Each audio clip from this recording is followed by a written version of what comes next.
Olá, meus amigos, bem-vindos ao A Vida Continua.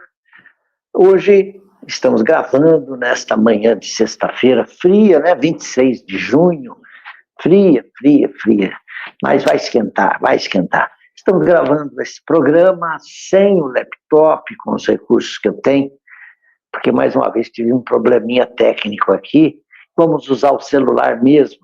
Mas dá para ver aqui também alguma coisa que eu tenho aqui no desktop, né? Acho que vai dar para vocês verem alguma coisa que eu vou passar para vocês aqui. Bem, o que eu quero dizer é que hoje a gente amanheceu com mais notícias lá da Venezuela, o número de mortos continua subindo, porque na antevéspera, né, na quarta para quinta, nós tivemos um terremoto, dois, aliás, de magnitude significativa, né? E um após o outro, no espaço de 39 segundos. Não ocorreu na capital Caracas, mas ocorreu em duas cidades do litoral norte da Venezuela, voltada ali para o Mar do Caribe. Bom, as tragédias estão aí, nós como espíritas queremos sempre lembrar que os flagelos destruidores não estão à alçada do próprio homem de evitá-los ou não. Não dá. São desastres naturais, ocorrem as hecatombes, maremotos, terremotos, vulcões entram em atividade. Como evitar isso? São forças da natureza. Uma grande chuva, uma tempestade que inunda, também são fenômenos da natureza, das intempéries, a gente chama, mas o homem pode pelo menos mitigar esses efeitos. No caso dos terremotos, não dá para evitar. Eu também não posso evitar que o pedreiro ali pare o seu serviço, pare de martelar. Não dá. Mas veja, no caso da Venezuela, há mortos, muitos feridos. O número já está em torno de 600, os últimos dados que eu tenho. Mas há muita gente ainda sob escombro, sofrendo. Nessas horas, nós podemos pelo menos exercitar um pouquinho a nossa compaixão, né? A nossa solidariedade uns com os outros. Isso é um dos efeitos também que essas tragédias podem produzir. Os homens se tornarem mais previdentes para evitar quanto possível esses eventos, mas também praticar sempre o ato de compaixão, de solidariedade. O governo brasileiro, eu li hoje aqui no UOL, não sei se dá para ver aí, sobe para 589 o número de mortos após terremotos na Venezuela. O governo brasileiro já embarcou uma missão humanitária para a Venezuela, e acho que outros países também já fizeram isso e vão fazer. O Brasil está enviando bombeiros, né? Cerca de 37, 40 bombeiros por aí. Está mandando técnicos da Anatel que vão lá e identificam se há celulares registrando sinal, então pode chegar até a vítima. Todo mundo é gente, todo mundo sofre, todo mundo é ser humano. Nas catástrofes a gente costuma perder a noção e banalizar um pouco a morte, achar que são corpos, 280, 300, que importa, 500, né? Mas aí tem mulher, tem criança, tem homem, tem idoso, tem gente com expectativas de vida, tem jovens que estavam na universidade, que estavam fazendo cursos, tem crianças, moças, moços. Oh, Senhor, como é duro entender os flagelos. Mas o Espiritismo nos dá um alento muito grande, um conforto, porque nos explica que tudo está na ordem da natureza. Os flagelos estão na história da humanidade e deste planeta de provas e expiações. As pandemias, as pestes, né? A fome, quando ela é decorrente aí das secas prolongadas, Não a fome quando o governo tira o pão da boca do pobre. Estou me referindo à fome que decorre de um problema antropológico, climatológico, caso da fome no Nordeste. Não é só o problema de governos ineptos, mas é também uma questão dos ventos alísios que não permite a chuva chegar. Então o solo é realmente árido.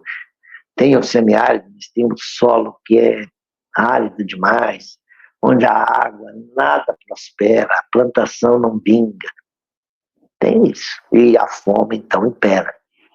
Mas o homem com a inteligência, isso que está na questão 789 do Livro dos Espíritos, estava pesquisando aqui, na lei de destruição, onde é abordada a questão dos flagelos destruidores, Kardec pergunta aos espíritos, não tem uma forma do homem, pelo menos, atenuar esses flagelos? Tem, ué. E nós não temos exemplos aí dos homens que já dominaram as enchentes, criaram diques, aprenderam a lidar com uma arquitetura mais inteligente, para já prevenindo terremotos. Mas o homem também não aprendeu a evitar as doenças com as vacinas. Então, tudo isso é inteligência do homem, mitigando os efeitos dos desastres naturais. Quanto às mudanças climáticas, o aquecimento da Terra, aquecimento global, que se fala, o homem tem que trabalhar para segurar esse aquecimento, controlar as emissões de CO2, evitar a dispersão de gases na atmosfera, controlar o uso aí dos hidrocarbonetos, substituir as fontes de energia à base de carvão, petróleo, por outras, as energias limpas, né? À base de força do vento, eólica, usando a energia solar. Eu vi no norte brasileiro, estive lá há 2 semanas, vocês sabem, eu fui lá prestar uma homenagem ao meu irmão que desencarnou no último 26 de maio, então está fazendo um mês hoje, e lá em Rondônia eu vi o uso das placas solares, os painéis solares, sendo largamente utilizado no campo, na plantação e também nos estabelecimentos comerciais, nos grandes shoppings, nos grandes mercados, as placas solares. E lá tem sol praticamente o ano inteiro. Raros os dias em que o sol não aparece nesses lugares de região equatorial, né? Como é ali de Rondônia para cima, começa sol, sol, sol, sol, e mesmo com chuva, sol aberto. Muito bem, eu fiz essas colocações, porque a gente tem que prestar aqui um registro nessas horas, dizer que os flagelos vêm, mas também desperta a inteligência do homem. E ele faz o seu progresso mais rapidamente. Se nós não tivéssemos esses problemas, a gente ficaria numa inércia aí. Não sei, é a chuva que caiu, não sei. Não, nós temos que examinar. Então nós temos aí os aparelhos, os sismógrafos, né? Gravam e registram os abalos sísmicos na Terra. Nós temos aí aparelhos que medem também a atividade no interior da Terra, o magma está aquecido. Nós temos também estudos de satélite para ver o desmatamento da Terra. Então o homem desenvolve tecnologias para prevenir e mitigar os efeitos dos flagelos. Mas um dos efeitos também, no sentido moral, é que durante esses flagelos a gente pensa nos nossos irmãos sofredores. E aí despertamos também a solidariedade, a compaixão, a empatia. Isso é bom. Bom, meus amigos, isso é tudo que eu queria mostrar e queria falar, então, sempre e lembrar que por trás desses flagelos, o homem aprende muito. Como nós aprendemos com a pandemia do coronavírus, não é? O Covid-19, o nome do vírus. Nós desenvolvemos vacinas novas, nós desenvolvemos tecnologias novas de vacina, embora exista uma grande percentagem de brasileiros que ainda negam, rejeitam o valor da vacina, acham que é uma vacina ainda que não foi muito bem testada, preferem não se deixar vacinar, o que é um erro. Isso mostra que essas pessoas têm muita preconceito. Não percebem que a ciência está caminhando mais rápido, que as tecnologias avançaram mais do que no passado, que o conhecimento de antes, de quando o homem desenvolveu a vacina para a varíola,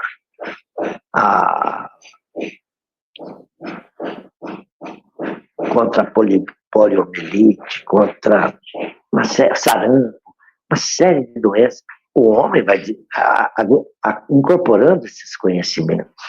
E agora, nessa grande pandemia da Covid-19, vários laboratórios se uniram, fizeram um esforço concentrado, porque eram milhares de mortes por dia. Só no Brasil, chegamos a registrar 4.000 mortes por dia.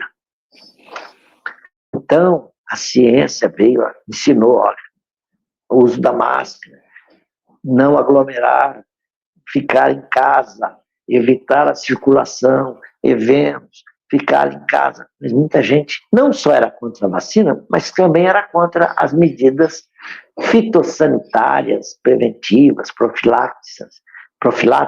Isso mostra que não era só um preconceito contra a vacina, era um preconceito contra a ciência de um modo geral. Eu tenho pessoas que ainda dizem assim, eu tomei 3 vacinas contra a Covid, porque eu era profissional de saúde, à época eu estava trabalhando na saúde, e acho que hoje eu estou vivendo as sequelas dessas vacinas, porque eu estou com uma doença de uma trombose aqui. Ai, meu Deus, não dá, né? Não dá.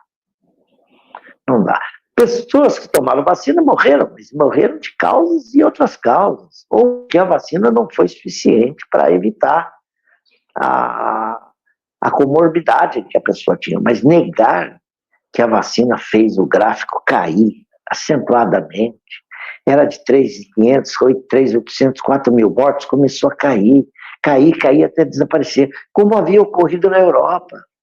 Como é que ainda hoje eu vejo médicos negarem a validade de uma vacina? Médicos. E morreu de Covid. Um amigo nosso médico morreu de Covid. Ele não estava vacinado, ele era contra.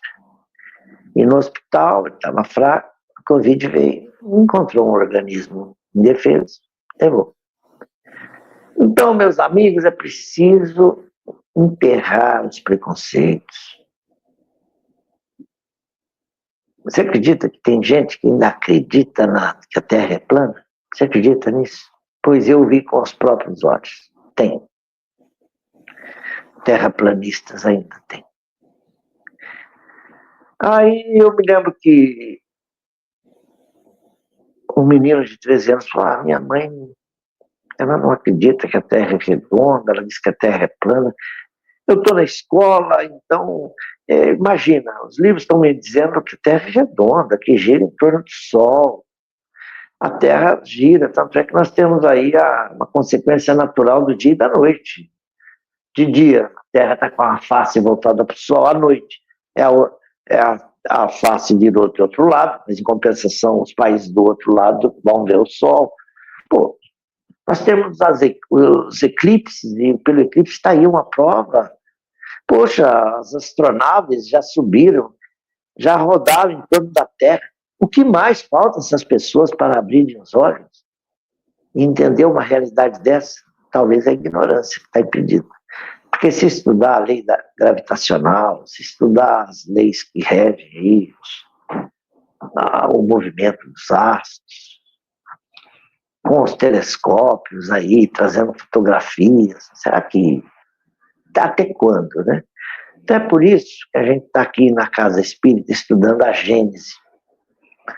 Eu e mais 2 companheiros fazemos um estudo da Gênesis toda terça-feira, às 20 horas, das 20 às 21. A gente está lendo a Gênesis e comentando. E nós estamos estudando sistemas de mundos, as eras geológicas. Estamos comparando a Gênese mosaica, que é numa linguagem poética, simbólica, com a Gênese da ciência, mostrando a origem dos planetas, as camadas da Terra, como foi, nós fomos chegando a essa configuração atual, até as chuvas torrenciais, esfriamento da Terra, aparecimento dos germes, a associação do espírito, o princípio espiritual com o princípio material. Os primeiros germes já estavam ali, a vida floresceu, depois as espécies foram se desenvolvendo e progredindo, evoluindo, até o aparecimento do homem, que isso é milhões de anos. O homem não apareceu há 6.000, 4.000 anos atrás, conforme está na Bíblia. A Bíblia contém a palavra de Deus, sim, a parte que é da revelação dos profetas, próprio Moisés trouxe a lei dos 10 mandamentos, mas a outra parte da Bíblia é uma parte da legislação civil do povo hebreu. Gente, além da Bíblia, você tem os livros, os Vedas, livros sagrados lá dos hindus, de Brahma, Vishnu, Krishna, não é? Nós temos livros ainda antigos dos orientais, né? Dos egípcios, anteriores à própria Bíblia. Meu Deus, tá aí, agora com o Google, bate o dedo lá, aprenda, abra a cabeça. Existe um tipo de pessoa que é mindset, o termo usado muito no inglês, é o sujeito bitolado. Ele tem a mente assim, ó, um trilho aqui, outro aqui, as bitolas, né, do trilho, e ele não vê fora. É como se tivesse com aquilo que o cavalo tem, que é o cabresto, né? Para o cavalo não ver o que está do lado da direita nem da esquerda, ele só vê a estrada. Nós precisamos, então, aclarar a mente dessas pessoas. E isso se faz através da educação, da informação. Há um professor que fala assim, a desinformação gera conformação. Você fica como está o tempo todo. Agora, a informação não. A informação mexe com você, você sai da zona de conforto, você aprende algo novo. E é o que a gente espera ter levado a você alguma coisa nova com relação aos flagelos destruidores. Para dizer que há desastres que são naturais, mas há desastres que são provocados, aqueles que o homem contribui para que eles ocorram. Dos desastres naturais a gente tem a lamentar, mas podemos trabalhar para mitigar seus efeitos. Agora, os desastres provocados pelo homem, esses nós temos que evitar mesmo, porque está dentro da nossa alçada. Tá bom? Um grande abraço, fiquem com Deus, até o próximo programa, se Deus quiser, com mais um. A vida continua, eu te espero. Tchau!